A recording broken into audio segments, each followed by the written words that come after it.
Welcome to the Lift Oneself podcast, where we break mental health stigmas through conversations.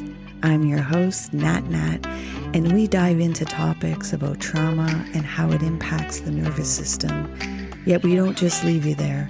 We share insights and tools of self-care, meditation, and growth that help you be curious about your own biology.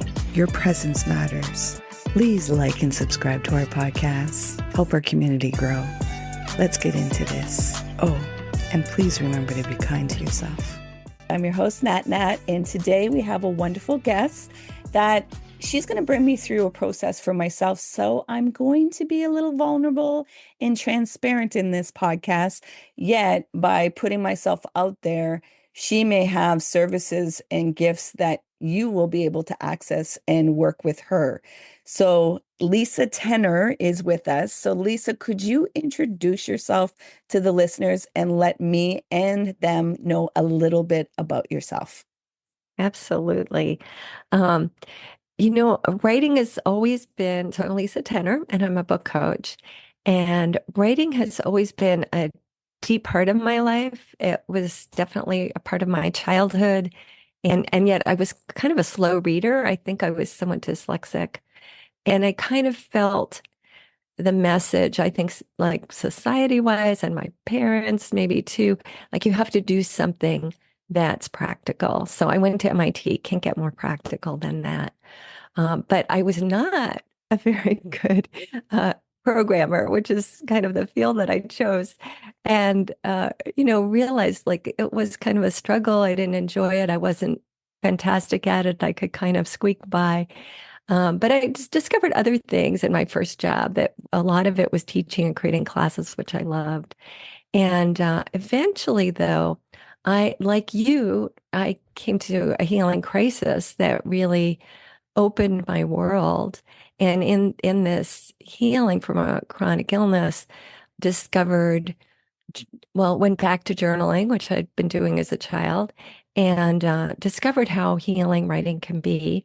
And eventually ended up co-authoring a book, The Ultimate Guide to Transforming Anger, that was published by HCI, and we sold over 20,000 copies and got me into the publishing field.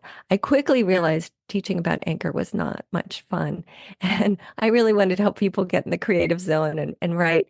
And I thought I'd be a creativity coach, but people kept coming to me for help with their books. So eventually I realized, oh, I'm a book coach.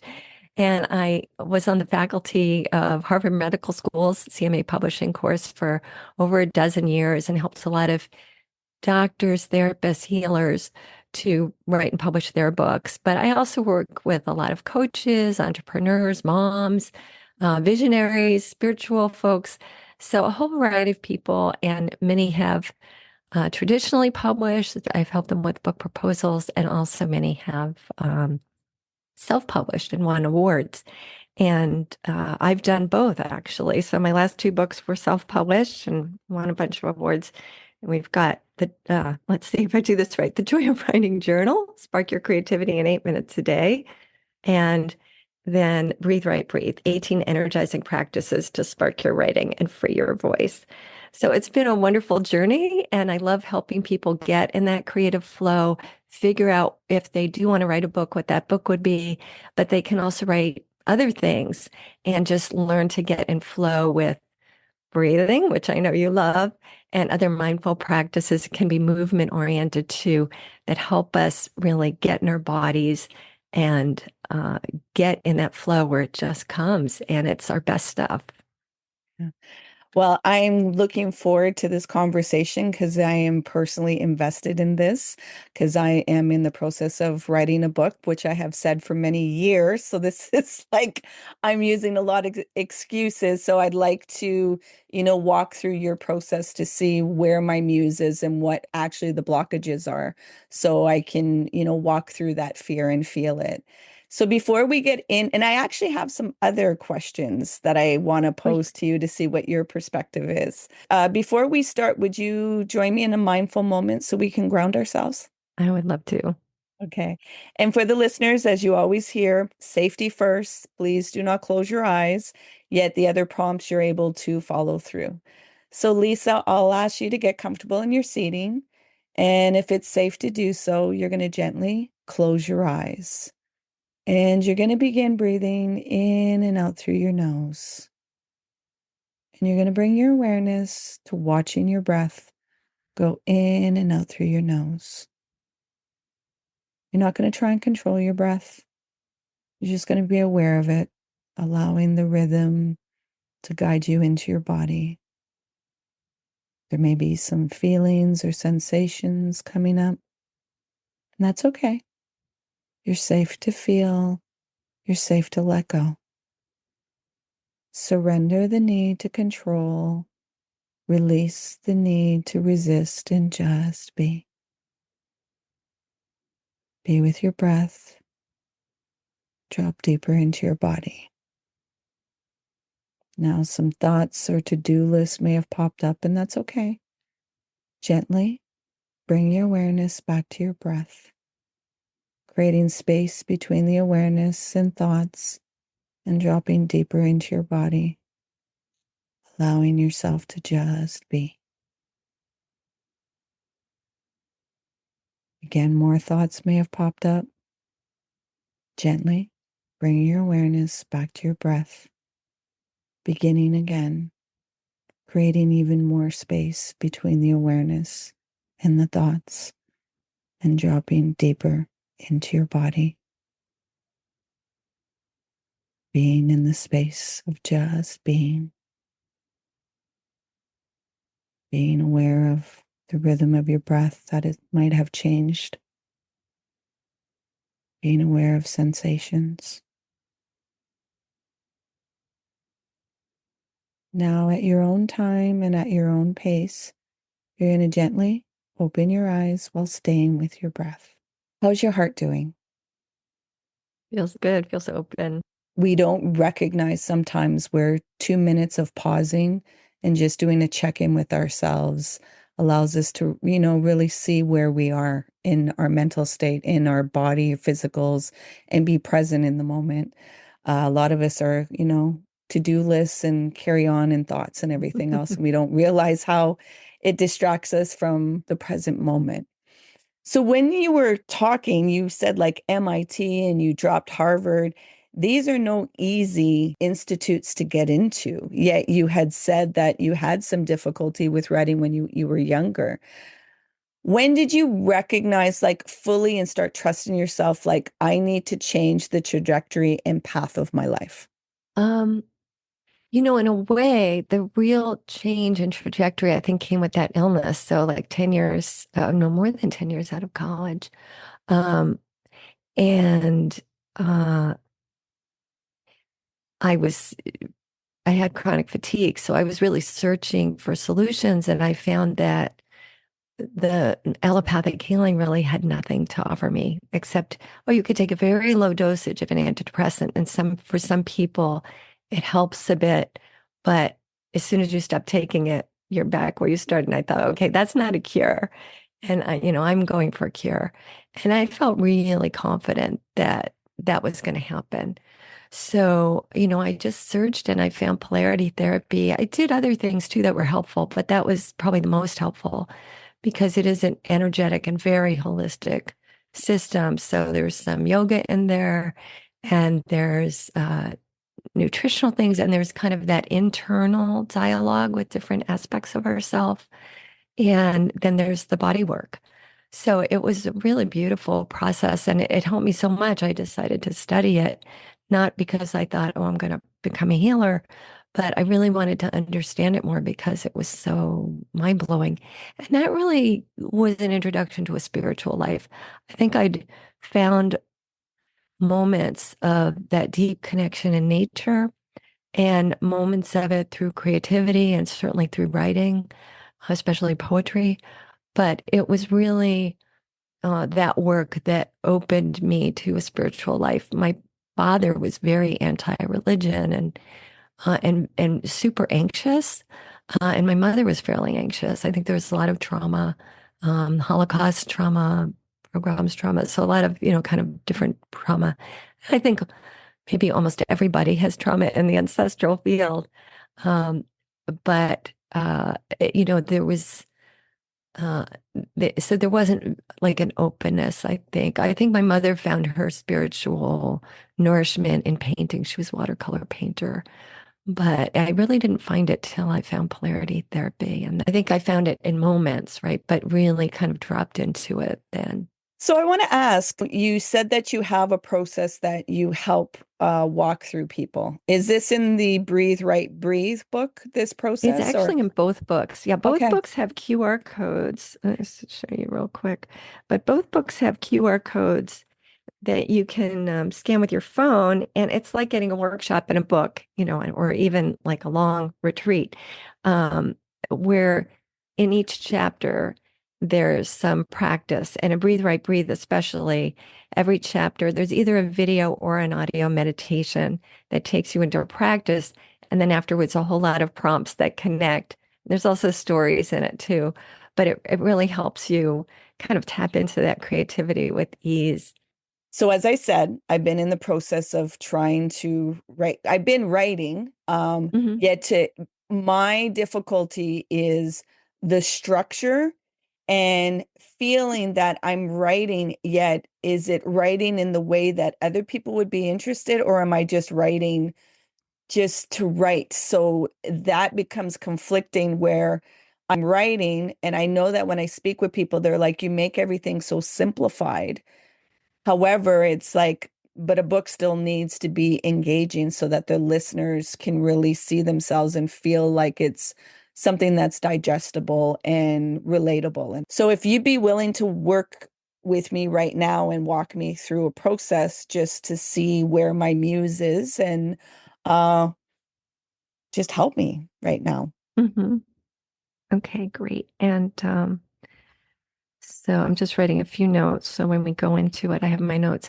So a couple things I want to say, before we go into it is just to say, you have actually had beta readers read parts of your book and give you give you very positive feedback. But there's a concern, these people love me and they, want to tell me that it's good, right? And they also like have this predisposition to love it because they hear your voice in it, right? All of that. So a couple things, one is that you can ask the questions in different ways, right? So giving your beta readers a short list, and it would be good for the list to start with something really positive. What did you love? What did you like? And what do you want more of? So that gives them that opportunity right away to give you all the stuff they love. And then there's a little space for them to give you any more critical feedback. And you'll feel better and they'll feel better, right? Because it's all the stuff they love. And then, okay, and what did you want more of? So that's like getting a little bit more critical, but not really, right? It's what they want more of. But then, where did you get bored or confused? And those are really good questions. And it's not as loaded, right? It's like, what didn't you like? Where did you get bored? Where did you get confused? So they're looking for those places now where they get bored or confused. That'll be really helpful. And then just a general, what else do you want me to know? If you give them too many questions, they'll just be overwhelmed. So that's really pretty much it. I wouldn't ask much more than that unless there's specific things you want them to look for. Or can you read, this paragraph and let me know? I don't think it flows right. Something like that. And But I've when you done find that. out where they're bored or confused, you're going to find out what's not working. So that might be really helpful in getting that deeper beta reader feedback. But also having an editor is really helpful because an editor is going to be able to say, okay, I want you to go deeper. So here are some questions to answer, right? Like, here's how to go deeper. And, even somebody who's written a lot of books, I had actually three different, this book was super fast, like took less than a year to write. And actually like the bones of it were written in just a few days. And then, then I kind of worked it. But this book, I took a long time. This book came in the middle, this other book came in the middle of it. And I had three different editors at different times because my needs were different in those spaces. So working with editors can be really helpful to get your best writing out because they know the anatomy of writing. They know the things that will really make it work, where a reader will know some things, but they're not going to be able to maybe take you to the same place as an editor. So at some point, it's really helpful to work with an editor or coach. Um, or somebody who does both. So those are like a couple things just on the, kind of more practical level that I want to offer you and your listeners. But then let's also see what your inner muse, your creative source has to say about it, because that's the practice that we're going to do is a guided visualization to connect with your muse. Um, and definitely, when you're saying structure and flow, like those are important too. And that's a reader might be able to help you a little with that, but that's where I think an editor or coach is going to be especially helpful with structure. But your muse can help too. So we'll ask your muse if there's something about structure that is going to be helpful right now. And the other thing, I hope it's okay to mention, but before we got in the podcast interview, you did mention, I think, something about confidence, right? And not feeling confident. So that is really key. And, everybody has that, almost everybody. There are probably people who don't, but even the people who seem to have at least like those super confident people, often, especially if they're narcissists, they actually have it in spades, right? They really uh, have underneath this lack of confidence, right? Or some kind of Insecurity. vulnerability. So it's really important to interact with that aspect and see what does it have to teach us. And by going deeper with it, you're always going to find gifts, right? And your book is largely about those gifts that we get when we go deeper, and also more clarity about what you need to feel that confidence. And sometimes even the muse will just like give you something energetically in that moment that's like, oh, I can feel it.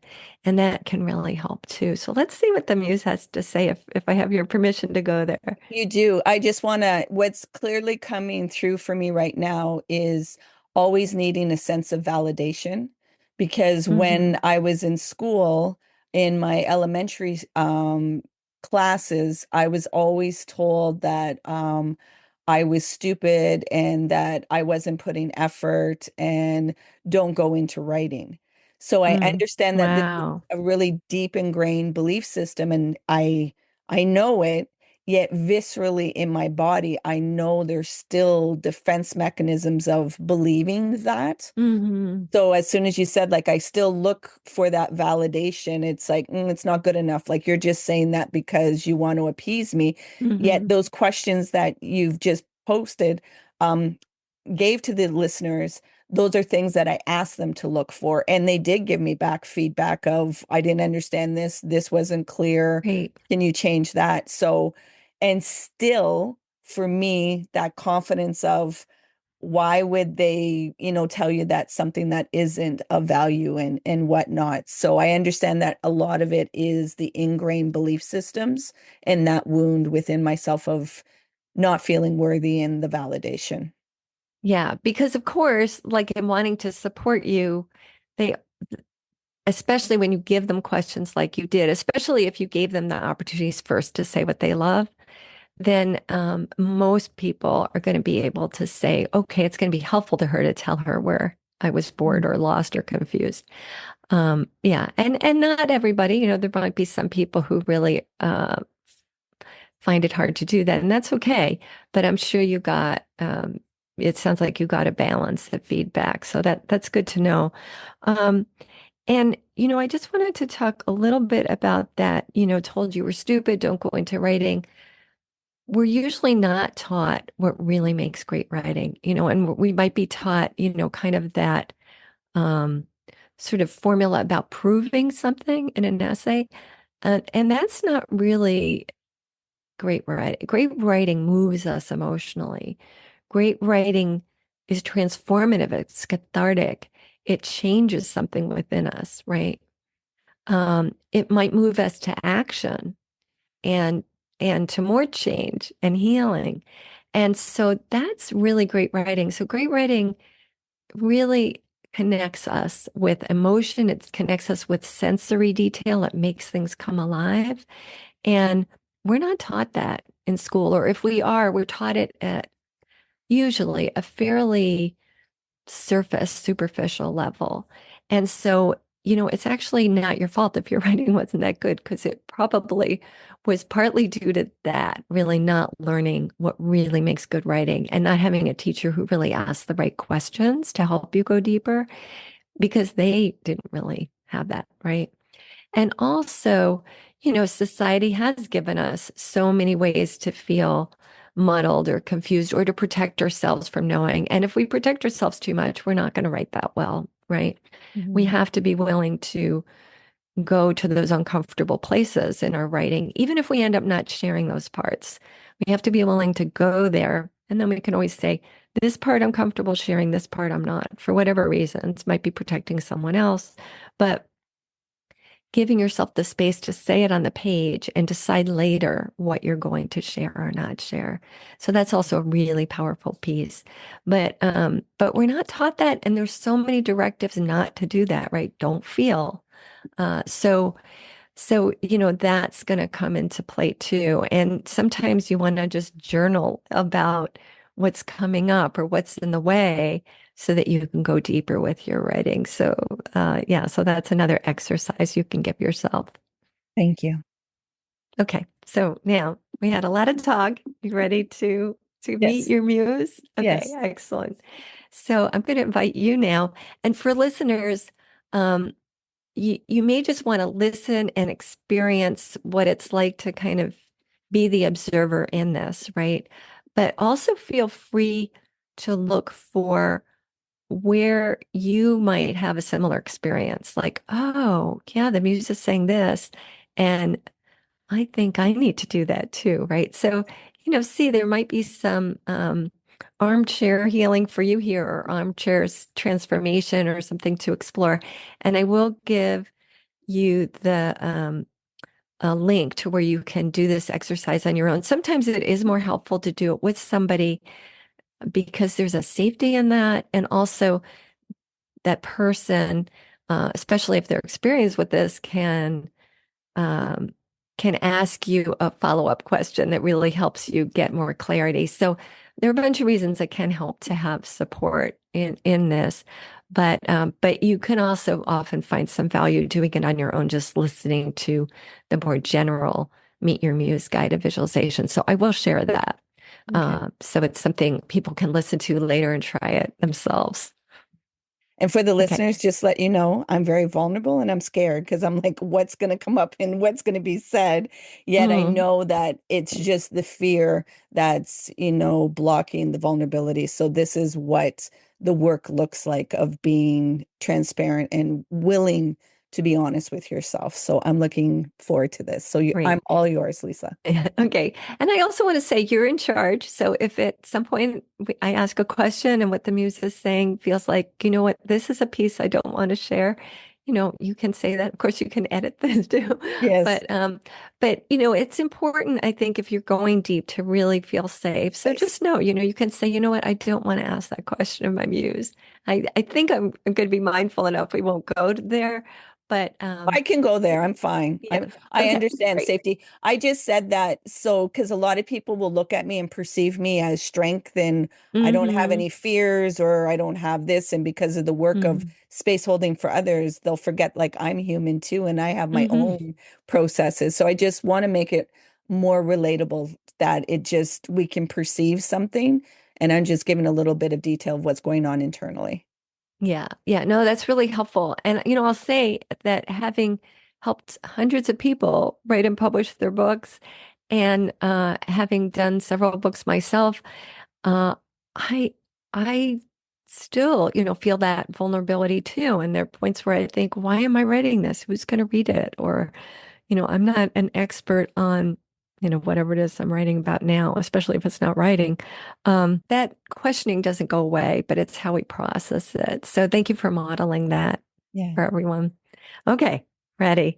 So I invite you to get comfortable in your seat and feel your feet on the floor. Allow your back to gently straighten, your spine to gently straighten, not super straight, just what's comfortably straight, neck lengthened perhaps and chin tucked. And you might even want to smile or just feel your whole body relaxing. And we'll take a deep breath into your belly And you might want to release with a sound or a sigh. Ah. And again, breathing in and releasing any tension around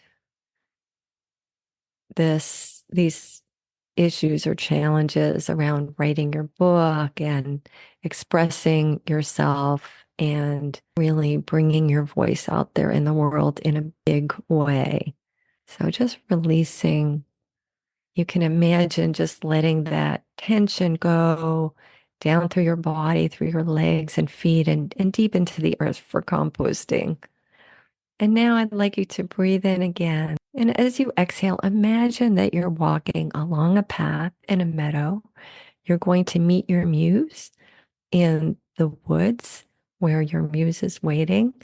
And as you walk this meadow path, just notice what you see or hear or feel or smell or sense. I'm feeling flowers and greenery. The path has some rocks and sand. I can smell the ocean. I see pink flowers to my left, and I see insects or something on the side to my right, while some of the bush is high up to my waist. Yet there's this little path that's been carved because people have walked it. And I just feel the moistness of the vegetation, the greenery. Beautiful. And see the beach in front of you. And as you get closer to the beach, notice what changes. Is there a change in temperature, a change in There's maybe this openness. There's openness? openness, and there's more wind, yet feeling the sun more. Yet there's just this Beautiful. vast openness that's felt. Wonderful. So now let me know when you're on the beach. I'm on there. Okay. And there may be some place that your muse is meeting you, like it could be a little cottage on the beach. But it may also just be like a log that your muse is sitting on, or your muse might be standing by the water. So just look around, and your muse can show up anyway. It can be symbolic, it can be I see a um, blanket. a blanket. Okay.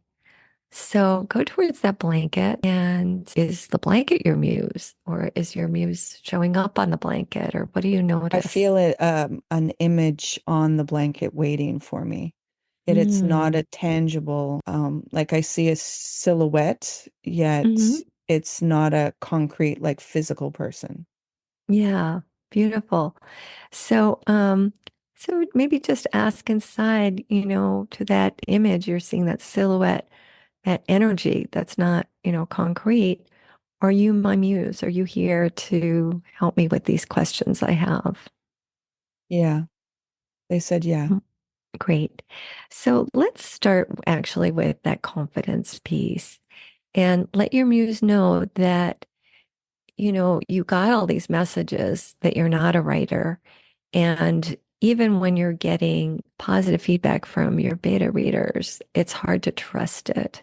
What does your muse want you to know about that? That they understand how I'm feeling, yet it's not the truth. Can you take that in? That you're not a writer is not the truth. Hmm. I am. Yeah. I So feel now ask your tears, muse, what is the truth then? If that's not the truth, what is the truth? that there's wholeness, that there's worthiness, that there's delight, and that I'm amazing just the way I am. And ask your muse, am I a writer? They said, yeah. So let's take all of that in. That you're amazing, that you're a writer, all the things your muse said. Take it in. So, how do you feel now in terms of needing validation? Being in this presence, it's like a part of that muse Hmm. feels like it's a part of me that's been outside of me that wants to integrate into me. Because as soon as I was around that presence, the tears came up and that vulnerability felt the empowerment. And it's like, I've just been waiting for you to let me be in, if that makes sense. Mm. Oh, that's really beautiful. How do you feel about inviting that part of you to really merge and maybe ask that part of you, is there a particular chakra or a particular place in your body it wants to enter through? It's It's through my stomach. It wants to come in okay. And right at the so, top, right my at the top solar of your plex. stomach, Yeah, my solar solar plex. plexus. So, how do you feel about really inviting that part of you to come in through your solar plexus and merge? I am. Beautiful. So, I'm going to let you stay with that and you just tell me when that feels complete. It's in there, and I still can feel the doubt of my perception of, oh, this is all nice and good, yet you'll still get hurt. You'll still have pain. You're still not that good, that not Mm-hmm. good enough feeling and sensation. Mm-hmm. Yet that energy of the muse is staying in there Mm-hmm. and not coming out. It's being in there and settling. So just notice that part of you that's saying, there's going to be pain, it needs to protect you, you're still not good enough. And that aspect of you that you've just invited in that tells you you're amazing, that you're a writer, and that wants to be integrated. And just notice those two parts. They're two parts of you. And try to just notice them without judgment, without having to do something necessarily. Just be with them for a few moments. And again, you can tell me what's going on if that feels right, or you can be silent if that's what is needed. I can feel the two frequencies of them.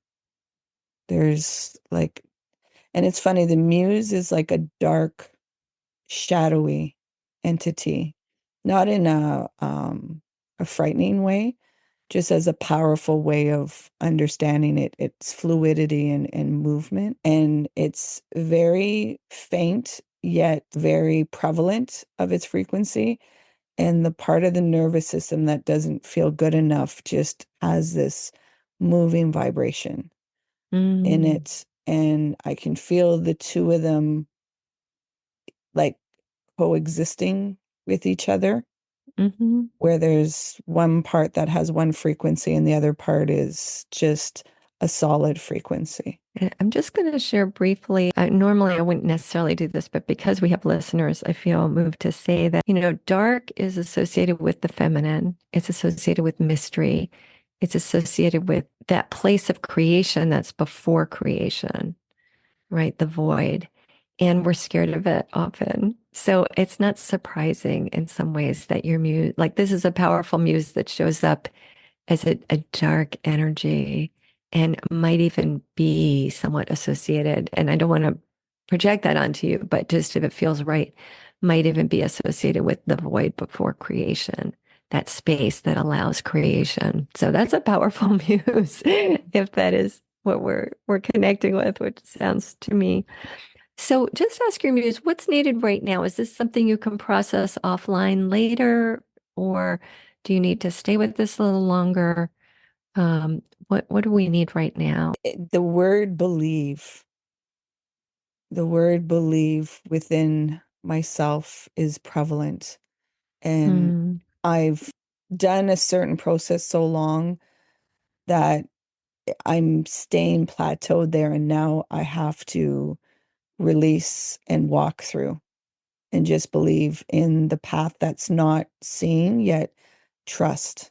Trust in hmm. my abilities and trust in the guidance. And there's a very, that muse entity is just very confident of trust. It just trust. That's all.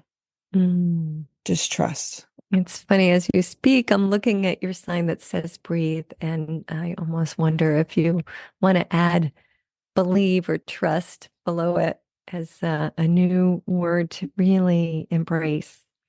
So, we kind of went to the deepest part first, and I As I always almost do. wonder, what's that? As I always do. Yes, yeah.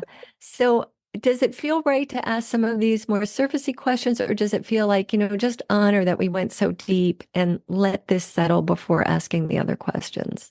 Like, what Whatever does you your muse feel. want? Um, it's open. Okay.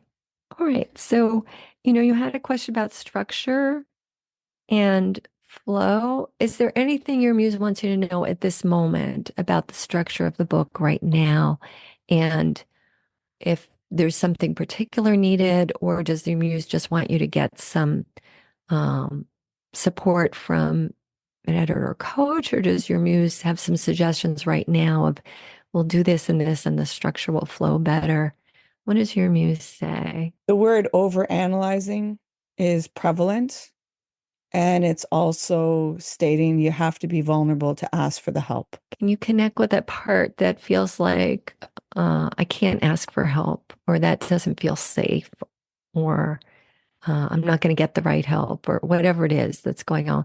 Like, what's going on about getting help that uh, I'll be doesn't? ridiculed or rejected Mm. and told it's So, not good enough. And the idea that I have, or the feeling and sensation of trusting, mm. that will be bursted because it will be ridiculed. So that's actually really important information. Again, I'm going to do some things I wouldn't normally do in this exercise. I would wait till later, but I think for your listeners, it'll be helpful. And I'm not sure I'll remember to say it later. So that part of you that's saying I'll be ridiculed, that's a really important part that wants to protect you. And you know what? There are editors out there who will tear things apart, who are not going to tell you what you're doing right. They're just going to tell you what they see as wrong. My husband was talking about this Pilates instructor. He tried two different instructors just to see who he liked better. And one is like, oh, yes, you're doing this right. She's always telling him what he's doing right. And then she'll give him some specific instruction that's going to help him do it even better. And the other one is like, no, you're doing it all wrong. And she tells him what to do without actually showing him or going into the detail. And you know, it's worse than useless, right? It actually hurts. So your inner protective mechanisms are actually going to be really helpful in finding the right editor or coach, because you want to give yourself permission to say, oh, this is not the person for me. And there'll be red flags immediately. I think you could probably even feel energetically when somebody is a critic and they're not actually helpful. And sometimes we hire people like that because they remind us of a critical parent or a critical teacher we had. They're kind of um, there's a part of us that wants to complete that cycle and heal it. But that's not going to be the person you want to work with on your book, right? Actually firing them or not hiring them in the first place would be the healing instinct. So I feel quite confident that you're going to be able to find the right person. Um, and you can see how that feels in your body. Like, oh yeah, maybe I can find like there are people out there who are going to be wrong, but I'm going to know who they are and I'm going to know who's right. And then if I turn out to be wrong about that, I'll fire them, right? Like just allow yourself that permission to fire somebody who's not good for you, or that permission to say, oh, I thought I was going to hire you and I'm not, sorry. Right? So just like notice that and then ask the muse, what does the muse want you to know about this? I have to feel my own emotions. That the part that gets personalized, it's just simply I'm not feeling my deep vulnerability, and everybody's going to have a perception. Just because somebody doesn't agree with me, it doesn't mean that I'm wrong or they're right. It's just at times we see things in a different way. Hmm. So it's being able to mature the part that feels so inferior when I get something wrong, or that it doesn't align with somebody else, that I can gently just release that and recognize, okay, that's okay. Yet not Hmm. have to prove or not have to minimize myself because it feels so crippling and debilitating that something was rejected by somebody. Yeah. So I'm going to step out of this like guiding role for a minute to teach something because I think it'll be helpful to your listeners. But you stay with your process. But and it might be helpful to you too. Is I used to have a money coach actually who would say, "Let your feet freak flag fly," and she said, if you're not repelling people, you're not doing a good job. And I think that's true. Like our people. Recognize us as, oh, she's for me, he's for me, they're for me. they recognize this is somebody who has something to teach me. This is somebody who is going to be a good guide for me and a healthy guide for me. And if you are, and they're going to be people where it's just not a match. It's not even like they're they're a bad guide, right? It's more like they're not for you. You as a guide now, right? And who's writing this book about healing, there are going to be people who resonate with that message and resonate with the steps you took. And there are going to be people who need their lessons in a different way, or they need different lessons. And so it's good to repel those people because actually you probably can't help them. They're not like the way you're offering the message, it's not really the way they're made up. They have a different makeup and they have a different way of learning things.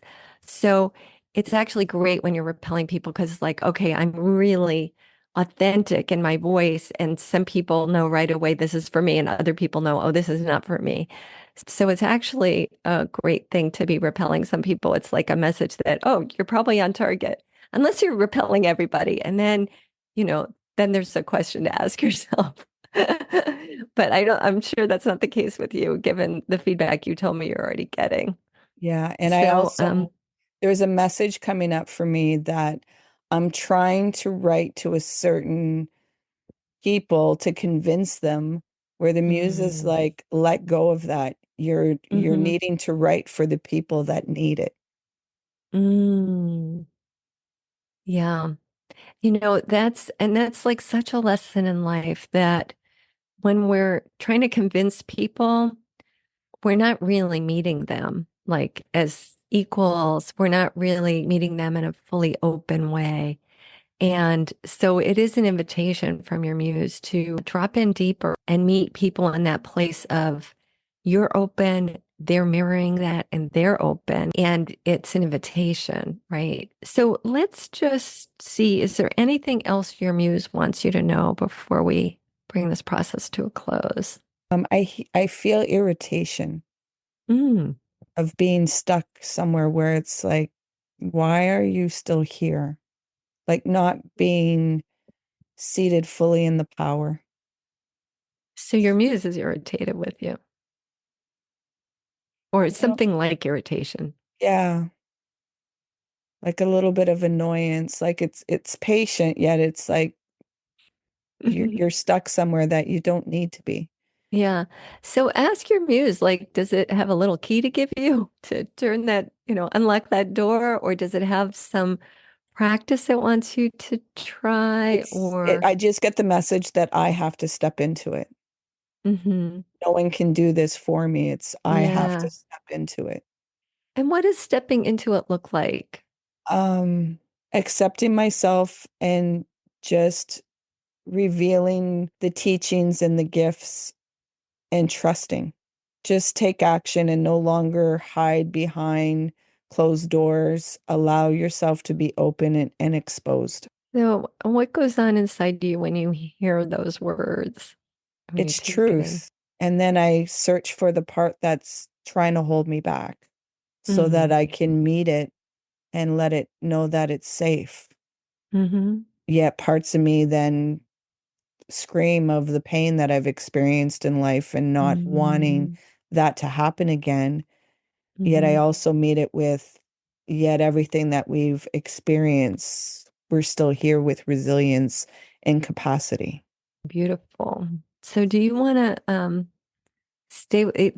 this is something that, right, is going to take some time. You're probably going to want to return to this space of um, that internal dialogue and that internal integration.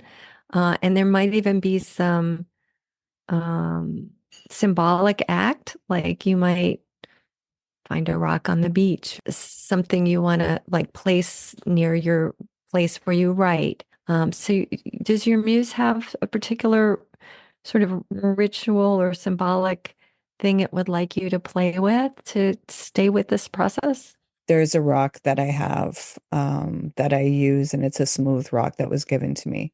So Mm, whenever I feel ungrounded, it's feeling that and rubbing it and getting back in my body and allowing that creativity and reflection to come out.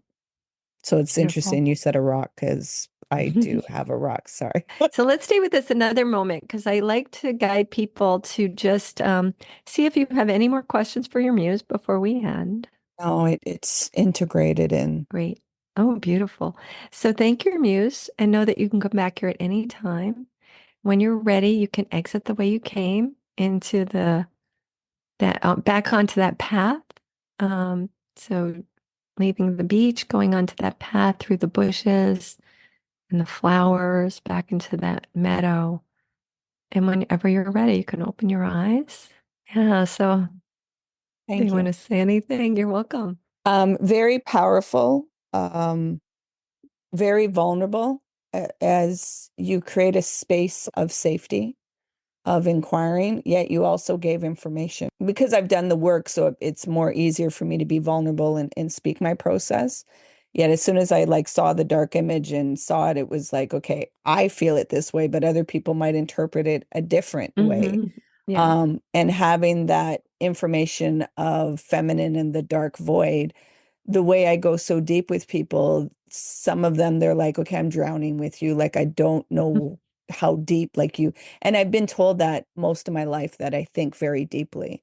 And some of it, I'm Hmm. like, this is beyond what I can grasp in my lived experience as a Hmm. human, that there's just a knowing in creation and whatnot. So, and just the openness of asking questions. And like I said, I was tearing up and I could feel the vulnerability. So the power of that. And I could feel my nervous system and my legs ringing. So it was like the integration and the feeling and being honest. So it's a beautiful process of visualizing, yet being in your body, of really asking yourself some really deep questions that it's hard to be honest with ourselves. It's difficult Hmm. to be truthful, especially when we have these protective mechanisms that are ingrained in us. Hmm. Yet, once we can allow safety, as you started this process, there's such a powerful honesty in that. It doesn't mean everything goes away. As I said, it's like, yeah, it's great that you feel this and you know this, yet it's just walking this path of change now and Hmm. to doing, one moment at a time, of choosing differently. Yeah. And writing, it's associated with self-expression, right? Throat chakra, if we want to go to the energetics, and with creativity, so second chakra. Um, and other things too, but I think especially those two areas. And so, if we have some challenges in those areas, that's going to um, kind of force us to work with that, right? And to see, well, what's there and to move through it and maybe overcome or heal some aspects from the past or even aspects from the ancestral field, that we've inherited. It's part of the work. And I Yeah. also know that especially when somebody's working on a book that goes deep, right? Or is about healing, the book is going to force you to go back to that territory where you're very vulnerable so that you can remember what it's like and you can write to your readers from that place of knowing again, like that vulnerability or that fear. And so it helps you write better because you're meeting them where they are because you're really remembering, like, oh, yeah, this is what this is like. So you write a book on anger, you're going to get angry. And if you Yeah. write it with co-authors, you'll get angry at each other. There'll be opportunities for conflict and healing. And Yeah. that's a good thing. Yeah. I want to ask you, I'm mindful of time. I just want Mm, to ask you your perspective. Now that AI is here, do you feel mm. that that's a useful tool for people or it could do damage with the creativity? Yeah. So, I have very strong feelings about AI, and I know there are people who love it and say it makes them so much more productive. I think AI is dangerous. I think that I don't think it's created from a place of like totally helping humanity. I think it's coming from a place that's somewhat nefarious and actually about taking away our humanity, making us less independent thinkers, less creative, I think people are fooling themselves. And, yes, it might save you time in the short run, but I think it is not a good thing for humans. And that if we go too far with that process, we will end up really endanger us. So yeah, I think go out in nature and feel the rhythm of nature, feel the connection of life. AI is not life. It's something else. So my personal opinion is, uh, trust in the kind of thing we just did. Trust in your own innate creativity. It's so much more, it's a totally different feeling when you connect with your inner creativity, and you heal or you overcome something, you feel transformation. That AI can't give you that. So now that you work this whole process with me, I'm sure many want to know where they can find you, Lisa. So could you let them know your website, what your offerings are, and where they can find the books? Absolutely. So it's lisatenner.com, lisatener.com. And they can find my books on the website, but Amazon is probably the easiest place to buy it and write a review if you find it helpful. Um, and I do practices like the one I did with you. So that's, if people are feeling, well, I'm a little stuck, I need that. They can reach out to me, Lisa at lisatenner.com, or there's a contact form on the website, and we can do that practice together. I also have classes, sessions where we get in creative flow with breathing and quick exercises that really get us into that space of creative flow. And then we write and we set intentions, and then we write for like 45 minutes. We do a little bit of Q&A or laser coaching, and then we move back into it. So it's a 2 hour thing, and we do it twice a week. Some people come once a week, some come twice. But if you want to get some writing done and want support, want to feel that safe space to really explore and go deep and write your best stuff, this is a wonderful way to do that. And you also have access to all my self-study programs for writing a book and things like that. So for a lot of people, that's a great match. Um, and yeah, and then, I help with book proposals and editing and things like that as well. So I'd love to hear from your listeners if they are interested in writing a book or writing other things as well that bring your book, get your writing done program can be for other types of writing too. Yeah, I will definitely be reaching out to you after this so that I can be supported and get some feedback and everything else. This has been an Wonderful. absolute delight, Lisa. As the universe always has it, you things show up exactly when you need them. And I needed this process to really just go deeper within myself. And I want to thank you for the alchemy. As you said, you had a chronic fatigue and you did the alchemy. You took those impurities and you've turned them into gold, yet you've not kept it for yourself. You're sharing it with others. So thank you for doing that alchemy. Thank you. And I'm excited about your book. I want to read it when it comes out. So, or maybe I'll get to read it sooner, actually, right? But I look forward to that. It sounds to me like something that's so deeply needed, like the kind of thing I wish I had when I had that illness, right? Please remember to be kind to yourself. Hey, you made it all the way here. I appreciate you and your time. If you found value in this conversation, please share it out. If there was somebody that popped into your mind, take action and share it out with them. It possibly may not be them that will benefit, it's that they know somebody that will benefit from listening to this conversation.